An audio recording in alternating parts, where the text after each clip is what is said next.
जब आदमी ने फ्लोरोसेंट पाउडर को सॉफ्ट ड्रिंक में मिलाया तो एक चौंकाने वाला नजारा सामने आया। जो चेहरा पहले आंखों से नहीं दिख रहा था वह अब अल्ट्रावायलेट लाइट में साफ नजर आ रहा था। यह देखकर उसने एक बड़ा प्लान बना लिया। उसने एक कीमती पुराना सिक्का लिया, उसे फ्लोरोसेंट पाउडर से ढक दिया और बिना नाम के शहर के सबसे बड़े म्यूजियम के डायरेक्टर को भेज दिया। जैसे ही डायरेक्टर ने सिक्का उठाया वह आदमी के जाल में फंस गया। उसी वक्त आदमी का साथी म्यूजियम में कैमरा लेकर घूम रहा था। दिखावे के लिए वह शूटिंग कर रहा था, लेकिन असल में लेजर कैमरा से अलार्म सेंसर को स्कैन कर रहा था। जैसे ही सेंसर सक्रिय हुआ म्यूजियम की सबसे कीमती चीज इंडिपेंडेंस डिक्लेरेशन स्वचालित रूप से अंडरग्राउंड वॉल्ट में चली गई। डायरेक्टर यह सुनकर दौड़ता हुआ वॉल्ट पहुंचा और पासवर्ड डाला, लेकिन उसके हाथों पर लगा फ्लोरोसेंट पाउडर कीबोर्ड पर छप गया। इसी बीच टीम का दूसरा सदस्य कंट्रोल रूम में पहुंचा और वायर काटकर अपने कंट्रोलर से सारे कैमरों को फ्रीज कर दिया। उधर आदमी खुद को मिस्त्री बताकर म्यूजियम में घुस गया, फिर वॉशरूम में जाकर यूनिफॉर्म उतारी और एक आम टूरिस्ट बनकर बाहर निकल आया। उसके बाल ठीक थे, चाल में आत्मविश्वास था। वह पार्टी हॉल में पहुंचा और डायरेक्टर से हाथ मिलाने के बहाने उसका ग्लास ले लिया, फिर अपना ग्लास उसे पकड़ा दिया। अब उसके पास डायरेक्टर की उंगलियों के निशान वाला ग्लास था। वह दौड़कर वॉशरूम गया, कॉटन से फिंगरप्रिंट निकाले और उन्हें नकली अंगूठे पर चिपका लिया। वॉल्ट का एंट्री सिस्टम सिर्फ डायरेक्टर की पहचान पर खुलता था। जरा सी गलती होती तो पुलिस की पूरी टीम पहुंच जाती,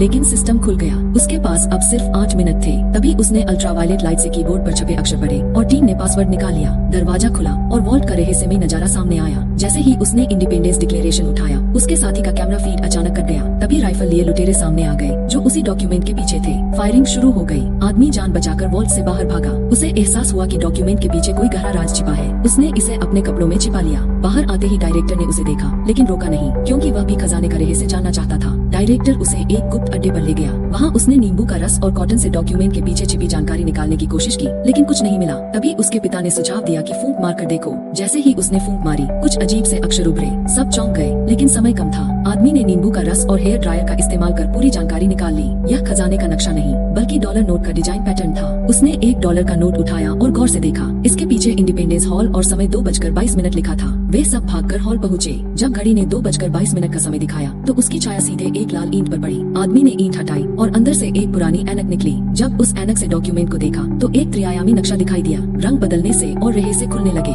लेकिन तभी पुलिस ने उसे पकड़ लिया। कोर्ट में उसे सजा सुनाई गई। जब उसे ले जाया जा रहा था तभी एक हेलीकॉप्टर आया और शोर मचाने लगा। पुलिस चौंक गई। उसी वक्त एक शख्स आया और उसे बताया कि 100 मीटर दूर पानी में कोई उसका इंतजार कर रहा है। आदमी पानी में कूद गया, जहाँ उसे काले कपड़ों वाला एक शख्स मिला। उसने उसे ऑक्सीजन दी और मोटर बोट से बाहर निकाल लिया। बाहर आने पर पता चला कि यह सब उसी लुटेरे का प्लान था जो पहले उसका दुश्मन था। अब वह चाहता था कि आदमी उसे खजाने तक ले जाए, क्योंकि उसने उसके पिता और टीम को बंधक बना लिया था। आदमी लाचार था। वह उन्हें न्यूयॉर्क के एक पुराने चर्च के नीचे ले गया। वहाँ उन्होंने एक कब्र खोदी, लेकिन अंदर से एक लाश गिर पड़ी। सब डर गए, फिर भी वे अंदर गए। अंदर एक विशाल किला था, जहाँ एक पुराना जलता हुआ दीपक रास्ता दिखा रहा था, लेकिन रास्ता बेहद खतरनाक था।